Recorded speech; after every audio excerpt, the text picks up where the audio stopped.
இயேசு கிறிஸ்துவின் இனிய நாமத்தில் வாழ்த்துக்கள். இந்த நாளிலும் வார்த்தை என்கிற காரியத்தை மாத்திரம், வார்த்தை பிதாவோடு கூட எப்படி தொடர்பில் இருந்தது, உலகத்தோடு வார்த்தைக்குள்ள தொடர்பு என்ன, மனிதரோடு வார்த்தைக்குள்ள தொடர்பு என்ன என்கிற காரியத்தை மாத்திரம் இந்த சத்தியத்திலே நாம் கற்றுக்கொள்ளலாம். யோவான் வார்த்தை என இயேசுவை அழைத்து தன்னுடைய சுவிசேஷத்தை ஆரம்பிக்கிறார். இந்த கடைசி நாட்களில் தேவன் தம் குமாரன் மூலமாய் நம்மிடம் பேசியிருக்கிறார் என்று வேதம் சொல்லுகிறது. எபிரேயர் 1 அதிகாரம் 1 3 வரையிலும் பூர்வ காலங்களில் பங்கு பங்காகவும் வகை வகையாகவும் தீர்க்கதரிசிகள் மூலமாய் பிதாக்களுக்கு திருவுளம் பற்றின தேவன் இந்த கடைசி நாட்களில் குமாரன் மூலமாய் நமக்கு திருவுளம் பற்றினார். இவரை சர்வத்துக்கும் சுதந்திரவாளியாக நியமித்தார். இவரை கொண்டு உலகங்களையும் உண்டாக்கினார். இவர் அவருடைய மகிமையின் பிரகாசமும் அவருடைய தன்மையின் சொரூபமுமாயிருந்து சர்வத்தையும் தம்முடைய வல்லமை உள்ள வசனத்தினாலே தாங்குகிறவராய் தம்மாலே தாமே நம்முடைய பாவங்களை நீக்கும் சுத்திகரிப்பை உண்டு பண்ணி உன்னதத்திலுள்ள மகத்துவமானவருடைய வலது பாரிசத்திலே உட்கார்ந்தார். ஒரு மனிதனின் வார்த்தைகள் எப்படி அவன் இருதயத்தையும் மனதையும் வெளிப்படுத்துகின்றனவோ, அதேபோல் வார்த்தையாகிய கிறிஸ்து தேவனுடைய இருதயத்தையும் மனதையும் வெளிப்படுத்தக்கூடியவராக இருக்கிறார் என்கிறதைத்தான் யோவான் வார்த்தை என இயேசுவை அழைத்து தன்னுடைய சுவிசேஷத்தை ஆரம்பிக்கிறதை பார்க்கிறோம். பிதாவோடு வார்த்தைக்குள்ள தொடர்பு என்ன என்று முதலிலே பார்த்தோம் என்று சொன்னால், உலகம் சிருஷ்டிக்கப்படும் முன்னே கிறிஸ்து தேவனோடு இருந்தார் என்று வேதத்திலே நாம் பார்க்கிறோம். கொலோசியர் 1 அதிகாரம் 15 அவர் அதர்சனமான தேவனுடைய தற்சுரூபமும் சர்வ சிருஷ்டிக்கும் முந்தின பேருமானவர் என்று பார்க்கிறோம். வானமும் பூமியும் உண்டாக்கப்படுகிறதற்கு முன்னமே நித்தியமானவராக, அவரே தொடக்கமாக, அவரே முடிவாக, அவரே ஆதியாக, அவரே அந்தமாக, அவரே ஆல்பாவாக, அவரே ஒமேகாவாக இருக்கிறார் என்கிறதை இந்த காரியத்திலே நாம் பார்க்கிறோம். 17 முன்பகுதியிலே அவர் எல்லாவற்றிற்கும் முந்தினவர் என்று சொல்லியும் இங்கே நாம் கொலோசியர்களை பார்க்கிறோம். அவர் நித்திய காலமாக பிதாவோடு நித்திய ஐக்கியம் கொண்டவராக அவர் இருக்கிறார். ஆனால் பிதாவும் தனித்தன்மை உடையவர், குமாரனும் தனித்தன்மை உடையவர் என்கிறதையே வேதம் நமக்கு காட்டுகிறது. 2வது, கிறிஸ்து தெய்வீகமானவராக, அதாவது வார்த்தை தேவனாய் இருந்தது என்று பார்க்கிறோம். பிதாவை போல் அதே சுபாவம், ஆனால் பரிபூர்ணம் உடையவராக இருந்தார் என்று பார்க்கிறோம். கொலோசியர் 2:9 ஏனென்றால் தேவத்துவத்தின் பரிபூரணம் எல்லாம் சரீர பிரகாரமாக அவருக்குள் வாசமாயிருந்தது என்று பார்க்கிறோம். தெய்வத்துவத்தினுடைய பரிபூரணம் எல்லாம் அப்படியே 100% சரீர பிரகாரமாக இயேசு கிறிஸ்துவுக்குள் வாசமாயிருந்தது. பிதாவோடு கூட இருந்தார். உலகங்கள் உண்டாகிறதற்கு முன்னமே நித்திய காலமாக பிதாவோடு கூட இருந்தார் என்று சொல்லி பார்க்கிறோம். மார்க்கு 1:11 அங்கே பிதா பார்த்து சொல்லுகிறார், அன்றியும் நீர் என்னுடைய நேசகுமாரன், உம்மில் பிரியமாயிருக்கிறேன் என்று வானத்திலிருந்து ஒரு சத்தம் உண்டாயிற்று. இது பிதாவோடு கூட வார்த்தைக்குள்ள ஒரு தொடர்பை குறிக்கக்கூடியதாக இருக்கிறது. உலகத்தோடு வார்த்தைக்குள்ள தொடர்பு, அதாவது இயேசுவுக்குள்ள தொடர்பு என்ன என்று சொன்னால், கிறிஸ்துவை கொண்டு பிதாவாகிய தேவன் உலகத்தை சிருஷ்டித்து இப்பொழுது அதை நிலைநிற்க பண்ணியுள்ளார் என்று சொல்லி நாம் வேதத்திலே பார்க்கிறோம். வசனம் 3 சகலமும் அவர் மூலமாய் உண்டாயிற்று, உண்டானதொன்றும் அவராலே அல்லாமல் உண்டாகவில்லை என்று யோவான் தன்னுடைய முதல் அத்தியாயத்தில் குறிப்பிடுகிறதை பார்க்கிறோம். கொலோசியர் 1:16 ஏனென்றால் அவருக்குள் சகலமும் சிருஷ்டிக்கப்பட்டது, பரலோகத்தில் உள்ளவைகளும் பூலோகத்தில் உள்ளவைகளுமாகிய காணப்படுகிறவைகளும் காணப்படாதவைகளுமாகிய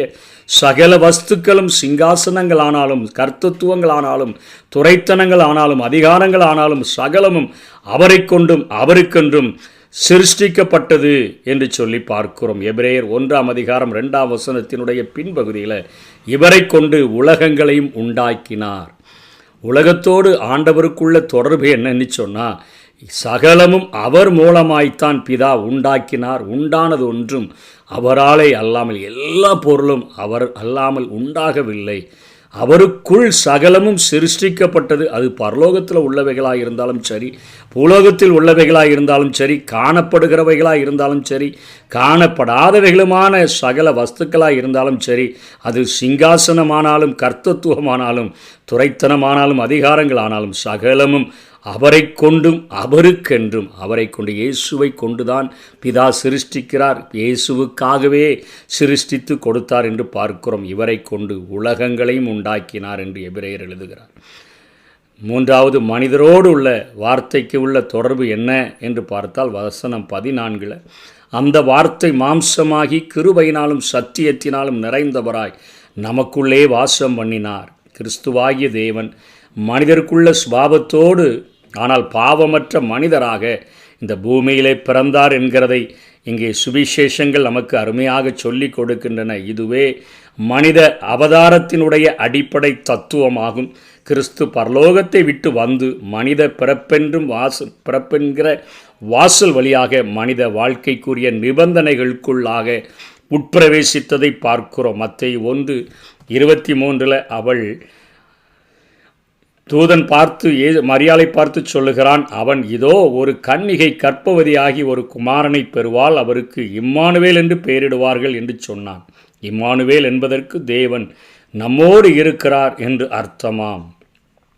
இயேசு கிறிஸ்து மானிடனாக அவதரிப்பதற்கு ஒரு பெண்ணின் வயிற்றில் பிறக்க வேண்டும், முற்றிலும் பரிசுத்தமுள்ளவராய் இருப்பதற்கு பரிசுத்த ஆவியினால் உற்பத்தியாக வேண்டும், தேவன் அவருடைய பிதாவாக இருக்க வேண்டும் என்கிற காரியத்தை குறித்துத்தான் நாம் இங்கே பார்க்கிறோம். இயற்கைக்கு அப்பாற்பட்ட ஒரு பிறப்பு, தெய்வீக மனிதராக இயேசு கிறிஸ்து தோன்றினார் என்கிறதை இந்த வசனங்கள் நமக்கு உறுதிப்படுத்துகின்றன. தெய்வீகத்தன்மை, பாவமற்ற மனிதத்தன்மை இரண்டும் இணைந்ததுதான் இயேசு கிறிஸ்து என்கிறதை நாம் பார்க்க முடியும். நம்மை போல சாதாரண மனிதராக அவர் இருந்தபடியினால, ஒரு ஸ்திரீயினுடைய வயிற்றில் பிறந்தபடியினால நம்முடைய பலவீனங்களை கண்டு மனதுருகக்கூடியவராக, பசி உடையவராக, தாகமுடையவராக, சோர்வுற்றவராக, எல்லா மனிதர்களுடைய அந்த உணர்வுகளையும் உணர்ச்சிகளையும் பெற்றவராக அவர் இந்த பூமியிலே வாழ்ந்ததை நாம் பார்க்கிறோம். ஆனால் அவர் பரிசுத்தமுள்ள தேவகுமாரனாய் இருந்தபடியினால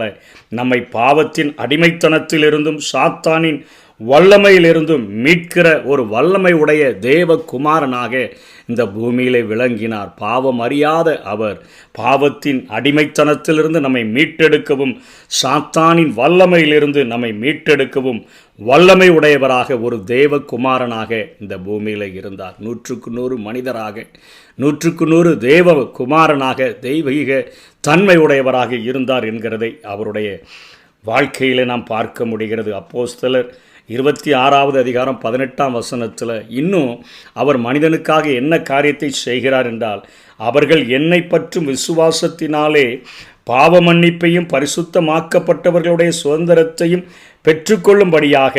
இங்கே இயேசு கிறிஸ்து பவுலுக்கு ஒரு கட்டளை கொடுக்கிறார். என்னை பற்றும் விசுவாசம் அவர்களுக்கு இருக்கும். ஏன் அப்படின்னா, பாவ மன்னிப்பை பெற வேண்டும், அதாவது பாவத்தின் அடிமைத்தனத்திலிருந்து விடுதலை பெற வேண்டும், பரிசுத்தமாக்கப்பட்டவர்களுக்குரிய சுதந்திரத்தை பெற்றுக்கொள்ளும்படியாகன்னா நித்திய ஜீவனை பெற்றுக்கொள்ளும்படியாக அவர்கள் இருளை விட்டு ஒளியினிடத்திற்கும் சாத்தானின் அதிகாரத்தை விட்டு தேவனிடத்திற்கும் திரும்பும்படிக்கு நீ அவர்களுடைய கண்களை திறக்கும் பொருட்டு இப்பொழுது உன்னை அவர்களிடத்திற்கு அனுப்புகிறேன் என்று சொல்லுகிறதை பார்க்கிறோம். அதாவது வார்த்தைக்குள்ளாக ஜீவன் இருந்தது, அந்த ஜீவன் மனுஷருக்கு ஒளியாயிருந்தது என்று பார்க்கிறோமே. நித்திய ஜீவனை கொடுக்கும்படியாக உலகத்தில் வந்து எந்த ஒரு மனுஷனையும் பிரகாசிப்பிக்கிற ஒரு மெய்யான ஒளியாக இயேசு கிறிஸ்து இருந்தபடியினால்தான் அங்கே பவுலுக்கு கொடுக்கிற கட்டளை ஊழியம் என்னன்னு சொன்னால், பாவ மன்னிப்பையும் பரிசுத்தமாக்கப்பட்டவர்களுக்குரிய சுதந்திரத்தையும் பெற்றுக்கொள்ளும்படியாக என்று சொல்லி நித்திய ஜீவனை மனிதனுக்கு தரும்படியாக, மனுஷனுடைய வாழ்க்கையை ஒளியேற்றும்படியாக, மனிதன் அந்தகாரமாகவே இருக்கிறான் என்று சொன்ன மனிதனுடைய வாழ்க்கையிலே ஒளியேற்றும்படியாகத்தான் மனிதரோடு கூட வார்த்தைக்கு ஒரு தொடர்பு இருந்தது என்பதை வேதத்திலே பார்க்கிறோம். பிதாவோடு வார்த்தைக்குள்ள தொடர்பு, உலகத்தோடு வார்த்தைக்குள்ள தொடர்பு, மனிதரோடு வார்த்தைக்குள்ள தொடர்பை புரிந்து கொண்டு இயேசு கிறிஸ்துவின் மேல் விசுவாசம் உள்ளவர்களாகி அவருடைய நாமத்தின் மேல் விசுவாசம் உள்ளவர்களாகி அவரை ஏற்றுக்கொண்டவர்கள் எத்தனை பேர்களோ அத்தனை பேர்களும் அவருடைய பிள்ளைகளாகும்படிக்கு அதிகாரம் கொடுத்தாரே. அவருடைய பிள்ளைகளாய் வாழுகிறதற்கு நம்மை ஒப்பு கொடுப்போம். கர்த்தர் தாமே நம்மை ஆசீர்வதிப்பாராக. ஆமென்.